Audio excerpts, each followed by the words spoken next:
Good morning, students. Today's class we are going to start our literature class. आज से हम अपनी literature की क्लास शुरू कर रहे हैं और अपनी प्रीवियस क्लास में मैंने आपको हमारे सिलेबस के बारे में बता दिया था और सिलेबस में मैंने कहा कि आपकी इसमें रीडिंग का पोर्शन होता है यानी अनसीन पैसेज का होता है 15 नंबर का कंपोजिशन का होता है, 10 नंबर की आपकी ग्रामर होती है। जो एक किताब हम पढ़ते हैं ये 40 नंबर का पोर्शन हो गया यानी रीडिंग, कंपोजिशन और 10 नंबर की ग्रामर। 40 नंबर का आपका पोर्शन ये हो जाता है। 23 नंबर की आपकी एक किताब बताई थी मैंने कहा एक किताब है आपकी जिसका नाम है प्रूडेंस, जिस किताब का नाम था प्रूडेंस। ये प्रूडेंस जो बुक मैंने कहा था कि ये प्रूडेंस जो है आपकी 30 मार्क्स की है। 30 मार्क्स की कैसे है? तो इसमें से 6 नंबर की तो आपकी टर्म चली जाती हैं। तो ये किताब से जो प्रश्न पूछे जाते हैं वो 24 मार्क्स के हो जाते हैं यानी 24 नंबर के तो प्रश्न पूछे जाएंगे और 6 नंबर की लिटरेरी टर्म आती हैं। तो इस प्रकार से 30 नंबर की बुक हो जाती है। अब बेटा इसमें से मैंने आपको समझाया कि इसमें आपका एक सेक्शन तो है पोएट्री का, एक नॉन फिक्शन का है। तो सबसे पहले जो हम क्लास शुरू करने जा रहे हैं, हम जो अपनी क्लास शुरू करने जा रहे हैं वो पोएट्री पर शुरू करने जा रहे हैं। जैसे मैंने आपको पहले बता दिया था कि आज से हम सबसे पहले पोएट्री पार्ट कंप्लीट करेंगे। पोएट्री इसमें से यानी पोएट्री हो, क्योंकि इसके जो पार्ट हैं, इसके जो सेक्शन हैं, किताब के अंदर जो सेक्शन हैं, उन सेक्शन में से किसी भी सेक्शन से प्रश्न पूछे जाते हैं। ऐसा निश्चित नहीं है कि केवल कविता में से ही प्रश्न पूछा जाएगा या फिक्शन में से पूछा जाएगा, नॉन फिक्शन में से पूछा जाएगा या कोई प्रोज है उसमें से पूछा जाएगा। ठीक है, तो सब में से ही प्रश्न पूछे जाते हैं। प्रश्न भी कैसे पूछे जाएंगे इस किताब में से? तो पोएम से जो प्रश्न पूछे जाएंगे या आगे प्रोज से भी पूछे जाते हैं, उनमें एक जो प्रश्न होता है, एक जो क्वेश्चन 6 अंक के 2 क्वेश्चन पूछे जाते हैं, 2 आउट ऑफ 3 यानी 3 में से कोई 2 लॉन्ग क्वेश्चन होते हैं और 5 में से 4 क्वेश्चन जो शॉर्ट क्वेश्चन पूछे जाते हैं। तो 6 अंक के 2 क्वेश्चन आते हैं तो वो 12 अंक हो जाते हैं और 4 अंक के 3 क्वेश्चन आते हैं तो ये 12 और इस प्रकार से 24 नंबर की बुक होती है। तो आज मैं स्टार्ट करने वाला हूँ, आपकी पहली पोएम है और जो पहली पोएम है बहुत ही एक फेमस पोइट हैं जिनका नाम है John Donne. John Donne is called a love poet. मैं आपको बता दूं जिसे एक प्रेम का कवि कहा जाता है, एक लव पोइट कहा जाता है अंग्रेजी के अंदर। बेटा यदि हम इस जॉन डन की बात करते हैं तो जॉन डन एक मेटाफिजिकल पोइट है। आप थोड़ा समझिए कि मेटाफिजिकल कैसे है, क्या होता है मेटाफिजिकल। तो यहाँ से पहले थोड़ी थोड़ी कुछ टर्में हैं उनको समझ लीजिए, उसके बाद में मैं आपको ये स्टार्ट करूँगा। तो एक शब्द बोला मैंने मेटाफिजिकल। ये मेटाफिजिकल क्या होता है? ये जॉन डन के बारे में जो हम पढ़ रहे हैं, ये जॉन डन जो है वो एक मेटाफिजिकल पोइट है और इसका जो जन्म हुआ था 1572 से, इसका जो जन्म है यानी इसका जन्म हुआ था 1572 और इसकी जो मृत्यु हो जाती है 1631 में। 1572 में जन्म लिया और 1631 में इनकी मृत्यु हो गई और अंग्रेजी साहित्य में इनका एक बहुत बड़ा योगदान है। बहुत सारी इनकी कविता हैं जिनमें से हम एक हाइपरबोल की कविता पढ़ते हैं। इनकी एक बहुत ही अच्छी कविता है जिसका नाम है go and catch the falling star. आगे जब आप लिटरेचर पढ़ेंगे तो आपको इसकी कविताएं पढ़ने को मिलेंगी। तो इसकी जो खास विशेषता है, आपसे प्रश्न भी जो पूछा जाएगा वो ये पूछा जाएगा कि जॉन डन एक मेटाफिजिकल पोइट है, तो इसकी मेटाफिजिकल पोइट क्या होता है, ये मेटाफिजिक क्या है, इस टर्म को समझिए। देखो मेटाफिजिक, जैसे बेटा आप हिंदी साहित्य के अंदर आपको रहस्यवाद पढ़ाया जाता है, इसको हिंदी में मैं कह सकता हूं रहस्यवाद। अब ये रहस्यवाद क्या होता है, तो ये रहस्यवाद का मतलब है कि जिसको मैं कहूं कि आत्मा और परमात्मा के बीच जो प्रेम संबंध होता है वही रहस्यवाद है। यानी आप ऐसे समझ लीजिएगा कि जैसे कवि अपने आप को एक प्रेमिका मानता है और अपने आप को प्रेमिका मानते हुए वो ईश्वर के साथ अपना प्रेम संबंध व्यक्त करता है। अपने आप को ईश्वर की प्रेम का मानते हुए, ईश्वर का आपको अपना प्रेमी मानते हुए, और प्रेमी और प्रेमिका के बीच में जो प्रेम संबंध है, जो प्रेम है, वही मेटाफिजिकल होता है, इसे कहते हैं रहस्यवाद। इस कविता में भी कवि ने अपने आप को एक प्रेमिका के रूप में संबोधित किया है कि वह प्रेमिका है और उसका प्रेमी ईश्वर है, और ईश्वर और कवि के बीच जो प्रेम है वही मेटाफिजिक है। तो इसकी जो कविताएं हैं ये खासकर मेटाफिजिकल के लिए बहुत प्रसिद्ध है, जाना जाता है। इनका जन्म जो है 1572 में हुआ था, 1671 में इनकी मृत्यु हो गई। बहुत ही फेमस एक कवि रहे हैं, ठीक है। तो ये तो थी इनके मेटाफिजिकल की पोएम की बात। अब एक दूसरी चीज में इस कविता की ओर हम पढ़ते हैं, अब हम इस टेक्स्ट की ओर बढ़ते हैं। तो ये आपका कवि के बारे में ज्यादा कुछ बात हमको करनी नहीं है, ठीक है। तो जॉन डन के बारे में तो आपको इतना याद रखना है कि he was born in 1572 and died in 1631। 1572 में इनका जन्म हुआ, ठीक है। एक कैथोलिक थे और कैथोलिक परिवार में इनका जन्म हुआ है। 1631 में इनकी मृत्यु हो जाती है। अब जो हमसे प्रश्न पूछे जाएंगे वो इस कंटेंट, कविता से संबंधित प्रश्न पूछे जाएंगे, और सबसे पहले मैं इस कविता के थीम की बात करता हूं। जो प्रश्न पूछे जाते हैं थीम से लेकर के, तो इस कविता की जो थीम है वो इस प्रकार से है। कवि, जैसा कि इस पोएम का हम टाइटल देखते हैं, a lecture upon the shadow. Lecture का मतलब होता है ए टॉक, व्याख्यान। अपॉन द शैडो मतलब छाया पर व्याख्यान।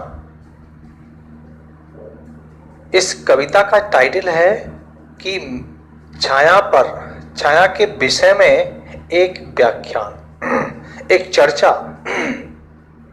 तो इस कविता में कवि अपने प्रेम को व्यक्त कर रहा है, ईश्वर के प्रति वो अपना प्रेम संबोधन करता है, अपने प्रेम को व्यक्त करता है। किसके माध्यम से? एक शैडो के माध्यम से। अब देखिए इस कविता के अंदर यहां प्रेमी और प्रेमिका की बात होगी।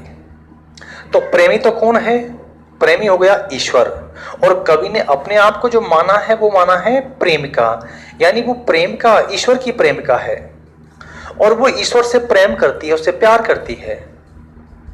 लेकिन उनका जो प्यार है वो किस प्रकार से है? एक शैडो की तरह होता है। उसने अपने प्रेम को एक शैडो के माध्यम से व्यक्त किया है, छाया के माध्यम से व्यक्त करना चाहता है। जैसे उसने कहा कि जो शैडो होती है, यानी प्रेम की जो फिलॉसफी है वो एक शैडो की तरह है, छाया की तरह होती है। छाया को हम देखते हैं कि स्टार्टिंग में जो छाया होती है वो बड़ी होती है। अब मैं यहाँ कहूँ शैडो, जो शैडो का मतलब यहाँ पर, शैडो का मतलब क्या है? शैडो का मतलब है एक दिखावा, एक ड्युअलिटी, दोहरापन। प्रेम के उन दोनों के बीच में, प्रेमी और प्रेमिका के बीच में छाया, जिसका मतलब है उन दोनों के बीच में उनके अभी वास्तविक प्रेम की स्थिति नहीं है। ये एक दोहरापन, प्रेम का दोहरापन, एक दिखावा मात्र। तो उसने कहा कि जो छाया होती है, प्रेम जो होता है वो एक छाया की तरह है। जैसे स्टार्टिंग में जो छाया का रूप होता है वो बड़ा होता है, फिर धीरे धीरे ये छाया छोटी होती चली जाती है। यानी प्रेमी और प्रेमिका के बीच में जो उनके बीच की दूरियां समाप्त होती जाती हैं, यानी उनके बीच में जब प्रेम धीरे धीरे बढ़ता है और फिर उसकी एक पराकाष्ठा आ जाती है प्रेम की। और प्रेम की पराकाष्ठा ये हो जाती है कि एक समय आ जाता है एट द नून टाइम, दोपहर के समय में। अब दोपहर के समय में क्या होता है, दोपहर के समय में जब सूर्य बिल्कुल ऊपर होता है ठीक है, जब सूर्य बिल्कुल होगा तो ये जो छाया होगी, ये छाया समाप्त हो जाती है और ये छाया कहां पर आ जाती है, बिल्कुल उसके पैरों के नीचे बन जाती है। यानी दोपहर के सुबह के समय में स्टार्टिंग में प्रेमी और प्रेमिकाओं के बीच में छाया बनती है। यानी उनके प्रेम के बीच में दुराव होता है, ड्युअलिटी होती है, दोहरापन होता है, दिखावा होता है। यानी जब उनका प्रेम अपनी चरम सीमा पर पहुंच जाता, अपनी पराकाष्ठा पर पहुंच जाता है, यानी दोपहर के समय छाया की स्थिति क्या आ जाती है कि दोपहर के समय पर छाया नहीं बनती है, क्योंकि सूर्य जब हमारे बिल्कुल ऊपर होता है तो छाया हमारे पैरों में, सीधी पैरों में आ जाती है। यानी उस छाया को हम कुचल देते हैं, कभी कहता है हम उस छाया को कुचल देते हैं। अब छाया को कुचलने का मतलब है, अब छाया किसका प्रतीक है, तो छाया जो है वो यानी शैडो जो है, शैडो एक ड्युअलिटी का प्रतीक है, यानी दिखावे का प्रतीक है, एक झूठे प्रेम का प्रतीक है। यानी स्टार्टिंग जो होती है प्रेम की, जो स्टार्टिंग में होता है at the initial stage of love is like the morning shadow. मैं ये कहूँ कि प्रेम की जो शुरुआत होती है वो सुबह की छाया की तरह होती है जो बढ़ती है। लेकिन धीरे धीरे जब प्रेम उनके बीच में बढ़ जाता है, धीरे धीरे छाया घटती चली जाती है। सुबह में छाया बहुत दूर होगी, ठीक है, फिर उसके बाद में ये घटती चली जाती है छाया, और लास्ट में क्या होता है, ये बिल्कुल समाप्त हो जाती है। यानी जब छाया होगी जो उसके पैरों में आ जाती है, ये छाया बिल्कुल समाप्त हो जाती है। तो जब वो प्रेमी और प्रेमिका के बीच में प्रेम की पराकाष्ठा हो जाती है, प्रेम अपनी चरम सीमा पर पहुंच जाता है, तो वो क्या करते हैं, वो शैडो को कुचल देते हैं। यानी जो दिखावा है, शैडो का मतलब दिखावा, ड्युअलिटी, दोहरापन, ये सब उनके पैरों में आ जाता है। यानी वे उस दोहरे प्रेम के दोहरेपन को कुचल देते हैं, और इस प्रकार से उनके बीच में ये शैडो समाप्त हो जाती हैं। अब सबसे महत्वपूर्ण बात यह है कि if they could not sustain this love, यदि वो इस प्रेम को सस्टेन नहीं कर पाए, यानी प्रेम धीरे धीरे बढ़ा और एक समय ऐसा आता है कि वो प्रेम अपनी चरम सीमा पर पहुंच जाता है। जब ये प्रेम अपनी चरम सीमा पर पहुंच जाता है तो फिर उसके बाद उसका धीरे धीरे क्षरण शुरू हो जाता है। यानी प्रेम एक बार अपनी चरम सीमा पर पहुंचेगा, फिर उन्हें वो धीरे धीरे समाप्त होने लगेगा। जैसे प्रेम की जो शुरुआत है वो प्रातःकाल की शैडो की तरह है। सुबह की छाया जो होती है वो सुबह की छाया दूर होती है, लेकिन धीरे धीरे वो कम होती चली जाती है। जैसे ही सूर्य दोपहर का समय होता है, नून का समय होता है, तो छाया बिल्कुल समाप्त हो जाती है। और जैसे ही दोपहर के बाद क्या होता है, दोपहर के बाद फिर इसके विपरीत छाया बनने लग जाती है, फिर धीरे धीरे वो छाया बढ़ती है। इसका मतलब अब इसको हम प्रेम से तोड़ते हैं कि प्रेम की जो स्टार्टिंग होती है, प्रेम जो होता है वो स्टार्टिंग में धीरे धीरे बढ़ता है, यानी छाया घटती है।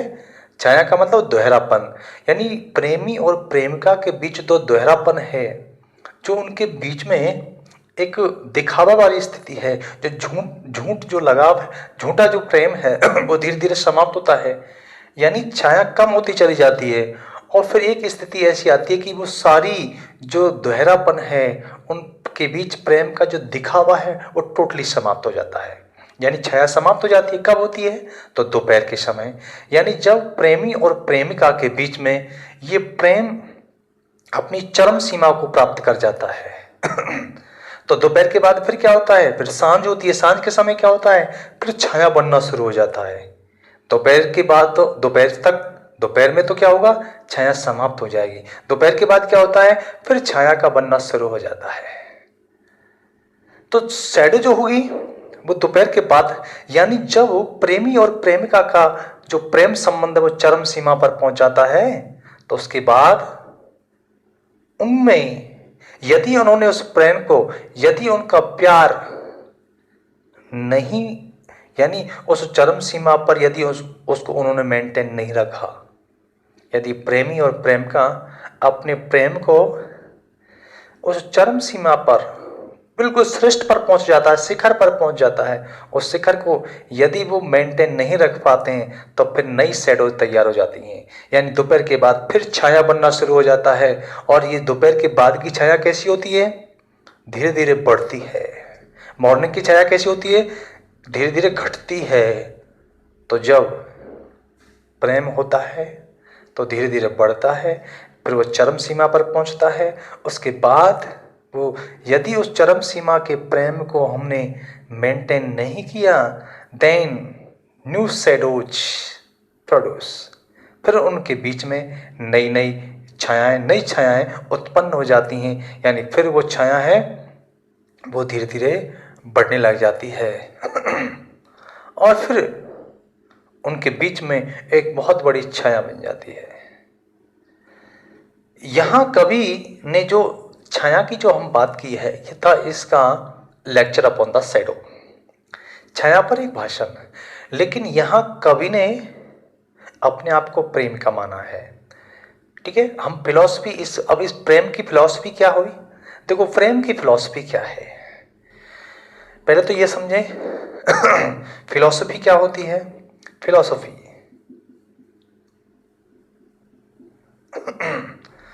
Philosophy of love. पहले तो फिलॉसफी क्या होता है? फिलॉसफी का मतलब है लव फॉर नॉलेज, यानी ज्ञान के प्रति जो लगाव होता है वही फिलॉसफी होती है। लेकिन अब हम कहें कि ये लव की फिलॉसफी क्या है, प्रेम की फिलॉसफी क्या है?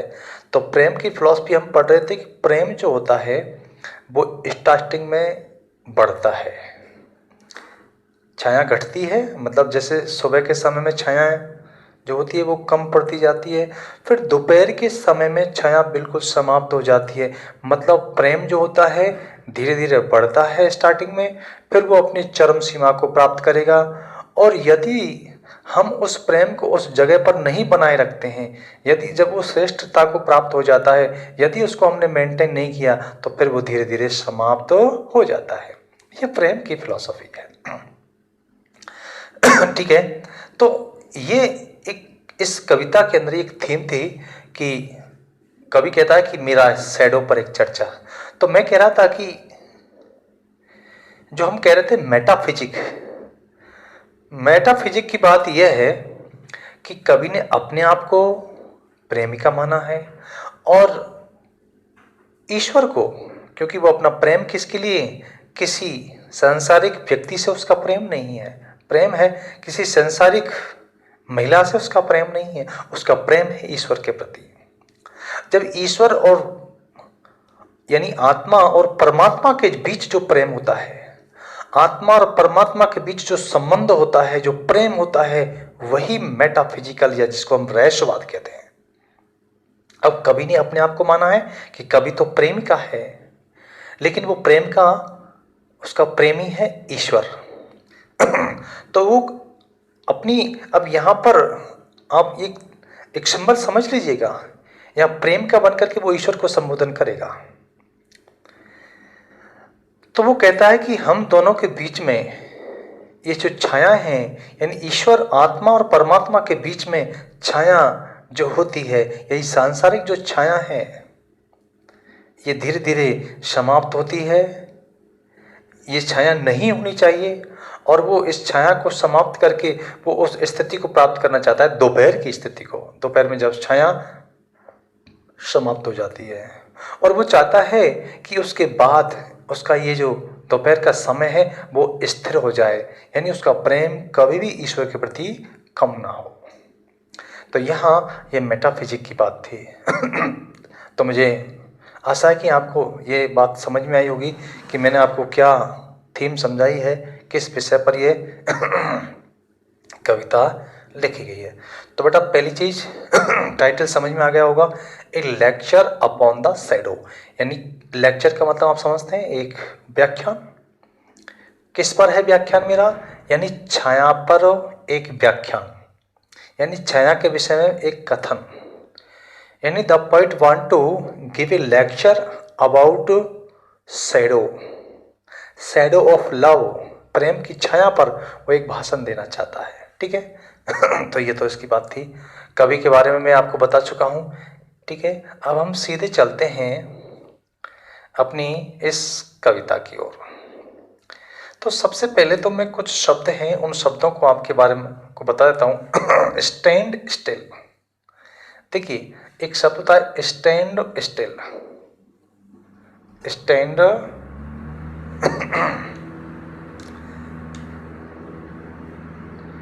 स्टैंड स्टिल,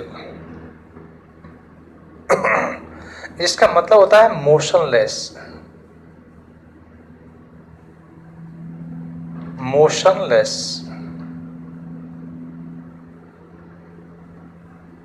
जिसको हम कहते हैं स्थिर। क्लियर। तो stand still motionless will read the, देखो बेटा एक शब्द है दी, अभी आपको जब तक आप लिटरेचर पढ़ोगे वहां तक आपको ये शब्द मिलेगा। तो पहले मैं आपको इस शब्द के बारे में व्याख्या कर देता हूं। दी क्या है, चूंकि ये प्रोनाउन है और ये मूल शब्द होता है दो। ठीक है, और दो का मतलब होता है तू, यानी इसको मैं दूसरी भाषा में कहूं तो जैसे आप यू काम में लेते हो यू होता है। जैसे दो को का जो ऑब्जेक्टिव फॉर्म बनता है, ठीक है, उसे हम दी कहते हैं। जैसे आप यहां पर भी यू का यू बनाते हैं। इसके बाद में शब्द बनता है दई, जिसे आप यू से बनाते हैं यूअर। एक शब्द बनता है तैन, जब तुम यूअर्स बनाते हैं यानी पॉजिटिव प्रोनाउन। और एक होता है दै सेल्फ,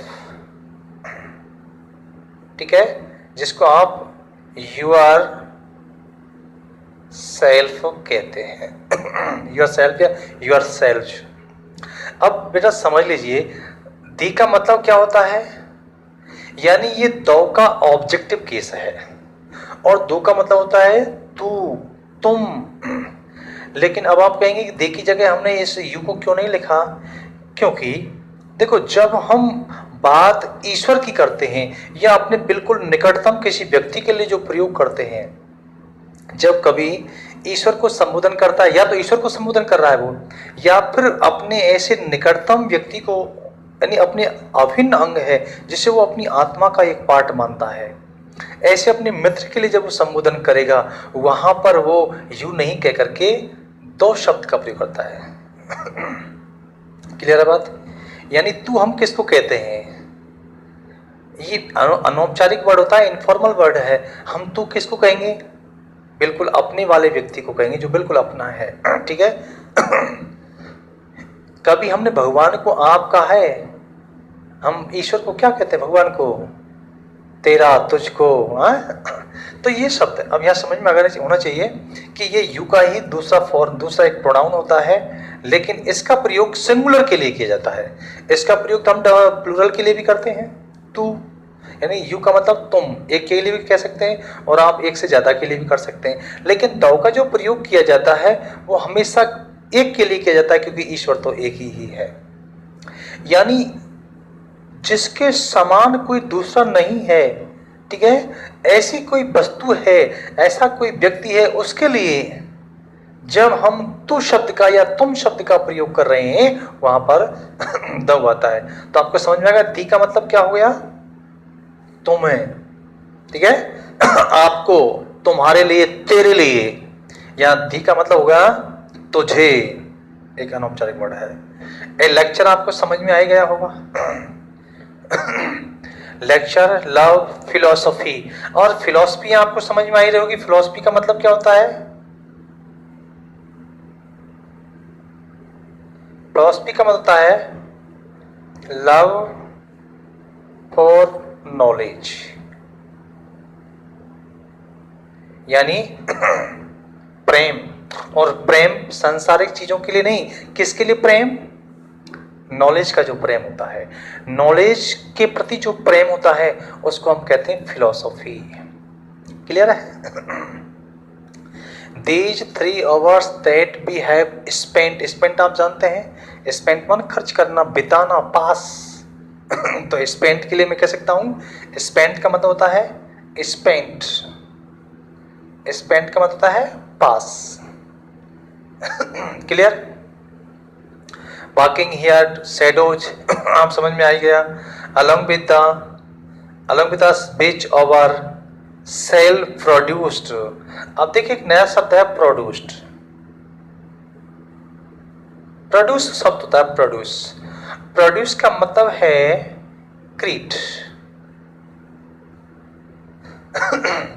और मैं बिल्कुल इसको स्पष्ट कर दूं, गिव बर्थ, पैदा करना, जन्म देना। यानी प्रोड्यूस का मतलब उत्पन्न करना, जन्म देना, ये इसका मतलब होता है। तो इसके जो कठिन शब्द थे वो शायद मुझे लगता है आपको समझ में आ ही गए होंगे। अब इस पर हम देखते हैं क्या क्या इससे और प्रश्न बनेंगे। तो इस कविता को का जो पहला स्टेंजा है, अब हम स्टेंजा, ये पहला स्टेंजा है, फर्स्ट स्टेंजा। तो बेटा देखिए, Stand still and I will read to thee. Stand still. The poet addresses to his lover. यानी यहां पर कवि जो है वो अपनी प्रेमिका को, यानी एक प्रेमी, यहां पर वो आई जो कह रहा है, मैं कौन, या कवि की बात है। तो कवि अपनी प्रेमिका को संबोधन कर रहा है। हालांकि यहां पर जो रूप है वो है ईश्वर, यानी यहां पर आत्मा जो है वो तो है प्रेमिका का रूप, ईश्वर वो है वो प्रेमी का रूप है। तो स्टैंड स्टिल एक प्रेमी कहता है, यानी कवि यहां पर प्रेमी है। अब तो the poet addresses to his beloved, अपनी प्रेमिका को संबोधन करता है कि स्टैंड स्टिल, आप खड़ी हो जाओ।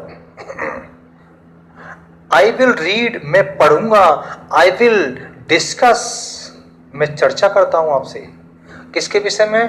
About the philosophy of love.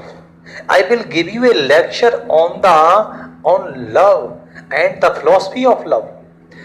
वो कवि कहता है अपनी प्रेमिका से कि यदि आप एक मिनट के लिए, कुछ समय के लिए, if you stand still before me, यदि कुछ समय के लिए आप मेरे सामने खड़ी हो जाती हो, I will give U A lecture upon the philosophy of love, तो मैं आपके लिए प्रेम की फिलॉसफी पर एक व्याख्यान दे सकता हूं। I will tell you the philosophy of love, मैं तुम्हें प्रेम की दार्शनिकता समझाऊंगा। इफ यू स्टैंड मोशनलेस, यदि तुम कुछ समय के लिए खड़ी हो जाती है। अब यहां पर दी कौन है? तुम, यानी ये उसकी प्रेमिका है, ठीक है। और यहां पर आई कौन है? ये आई जो है ये प्रेमी है। प्रेमी प्रेमिका की बात करते हैं तो यहां पर प्रेमिका तो कौन है? तो प्रेमिका तो कवि हो जाता है, और प्रेमी जो है वो ईश्वर है। ईश्वर और यानी आत्मा और परमात्मा के बीच का जो प्रेम है। तो यहां आई तो कवि के लिए आ रहा है, ठीक है। कवि अब यहां पर अपनी प्रेमिका को संबोधन कर रहा है। तो वो कहता है कि तुम stand still, if you like to know the philosophy of love then stand still, यदि तुम प्रेम की दार्शनिकता को समझना चाहती हो तो स्टैंड स्टिल हो जाओ। I will give U A lecture, मैं आपको एक लेक्चर दूंगा। किस पर? लव पर, प्रेम पर। इन लव फिलॉसफी, और प्रेम की फिलॉसफी पर मैं आपको एक व्याख्यान देने वाला हूं। These 3 hours, then the poet says, आगे कवि कह रहा है कि these 3 hours we have spent, हमने ये 3 घंटे का जो समय बताया है, यानी जब जो समय प्रेमी और प्रेमिका ने एक साथ रह करके जो समय बिताया है, यानी these 3 hours, उसने 3 घंटे का समय कहा है। that we have spent, जो हमने बिताया है। कवि ने कहा जो समय हमने का मतलब आत्मा और परमात्मा ने, यहां पर कहें तो कवि और उसकी प्रेमिका ने। तो यहां कवि कह रहा है कि मैंने और आपने जो समय बिताया है, 3 घंटे का जो समय हमने खर्च किया है walking, wandering here and there, इधर उधर घूम करके हमने जो 3 घंटे का समय बिताया है, टू शैडोज पेंट। तो इस समय के बीच में, हमारे बीच में 2 छायाओं का निर्माण हुआ है। यहां पर 2 छाया बनी हैं। यानी हम दोनों ने 2 छाया हमारे साथ साथ चली हैं। वेयर एवर वी वेंट, जहां पर भी हम गए, वेयर एवर वी वॉक, जहां कहीं भी हम भ्रमण किया, two shadows walked with us, तो हमारे साथ साथ 2 छायाएं भी चली हैं। वे 2 छाया कौन कौन की हैं? कौन सी छाया है? यानी प्रेमी और प्रेमिका की जो छाया है। अब तक छाया का मैंने आपको बताया कि छाया किसका सिंबल है? What do you mean by shadow? छाया से आपका क्या मतलब है? तो छाया का मतलब है हम दोनों के बीच में, छाया से मतलब है हमारा एक ड्युअलिटी, एक दिखावा, एक दोहरापन, अवास्तविकता। तो हम दोनों के बीच में जो समय हमने गुजारा है, साथ साथ रह करके, घूम करके, जहाँ कहीं पर भी हम गए, वहाँ पर भी ये शैडोएं हमारे साथ साथ चली हैं। यानी अभी हमारा जो प्रेम है वो चरम सीमा पर नहीं पहुँचा है, हम दोनों के बीच में छाया है। अलॉन्ग विथ अस, ये छाया हमारे साथ साथ चली है। विच आवर सेल्फ प्रोड्यूस, और ये छाया कहाँ से उत्पन्न है? प्रोड्यूस का मतलब उत्पन्न होना। और ये जो छाया है, जिन छायाओं को, विच शैडोज, जो छाया आवर सेल्फ एक ही शब्द है, आवर सेल्फ प्रोड्यूस्ड, जो छाया हमने ही पैदा की है, अर्थात हमारे द्वारा उत्पन्न की गई ये शैडो हमारे साथ साथ चलिए। तो हम जहाँ कहीं पर भी गए, ये छायाएं हमारे साथ साथ चली हैं। तो जहाँ कहीं भी हम गए, छाया हमारे साथ साथ चली हैं। तो शायद ये कविता आपको समझ में आ गई होगी। अब देखिए यहाँ से क्या प्रश्न बन सकता है। तो प्रश्न एक निकल करके आ रहा है कि व्हाट आर the shadows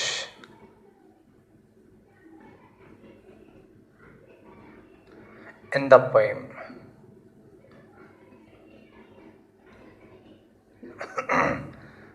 इस कविता में शैडोज क्या है? तो मैंने कहा शैडो क्या है? In the poem the shadows are the symbol of duality in love. यानी ये किसका प्रतीक है? यानी Shadows are the symbol of duality in love। किसका प्रतीक है ये? यानी प्रेम के अंदर दोहरापन, द्वैत का दोहरेपन का, यानी दिखावे का प्रतीक है। तो स्टार्टिंग में क्या होता है कि प्रेमी और प्रेमिका के बीच में अब मैं कहूँ कि यहाँ आई किसके लिए आ रहा है? वो कहता है कि मैं यहाँ आई, कवि ने किसके लिए कहा है? तो अपने आप के लिए कहा है। आई कौन है? तो यहाँ कवि है। ठीक है। तो यहाँ से इस पैराग्राफ में से ऐसा कोई बड़ा क्वेश्चन तो बनता नहीं है, बस एक ये बात समझनी है। अब यदि मैं यहाँ से दूसरा प्रश्न भी आपसे पूछ लेता हूँ, ठीक है। दूसरा क्वेश्चन ये होता है कि व्हाट इज द फिलॉसफी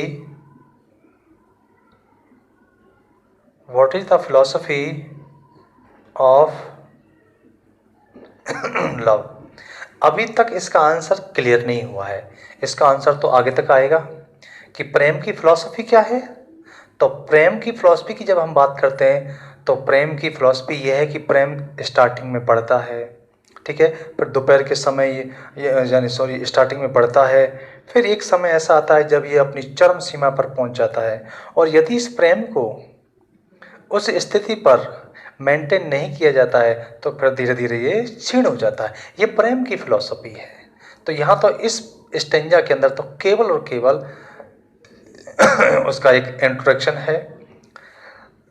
अब थोड़ी सी मैं एक बात और कर देता हूँ इसमें, जो हमको पहले कर लेनी चाहिए थी लेकिन हमने उसको भूल गए।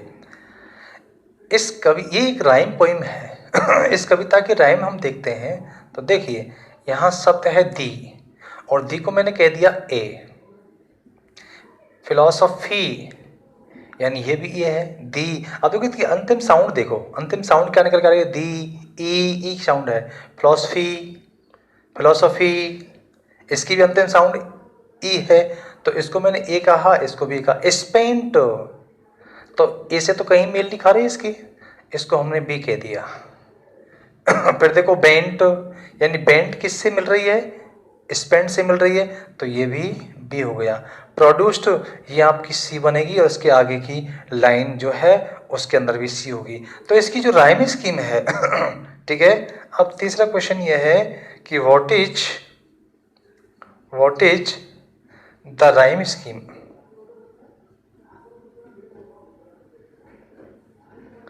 Rhyme scheme of the poem. इस कविता की राइम स्कीम क्या है, तो देखिए राइम स्कीम क्या होगी इसकी। तो जैसा कि राइम स्कीम की अपन ने बात की है, ए बी बी, ठीक है, सी सी, इस प्रकार से इसकी राइम स्कीम होती है। तो ये पहला स्टेंजा आपका कंप्लीट होता है। तो आज की क्लास में हम इतना ही पढ़ेंगे, अगला स्टेंजा अगली क्लास में करेंगे, और उम्मीद है कि ये शायद स्टेंजा आपको समझ में आ गया होगा। और यदि आपको किसी शब्द में आपको परेशानी महसूस हो रही है, मैं आपको थीम समझा चुका हूँ, सारी कविता का विषय वस्तु आपको समझा दिया है। यदि आप कहीं पर भी थोड़ा सा प्रॉब्लम महसूस कर रहे हैं तो आप मुझे पूछ सकते हैं मेरे व्यक्तिगत नंबर पर, आप व्हाट्सएप पर पूछ सकते हैं, कमेंट करके पूछ सकते हैं। आज की क्लास के लिए इतना ही। Thank you.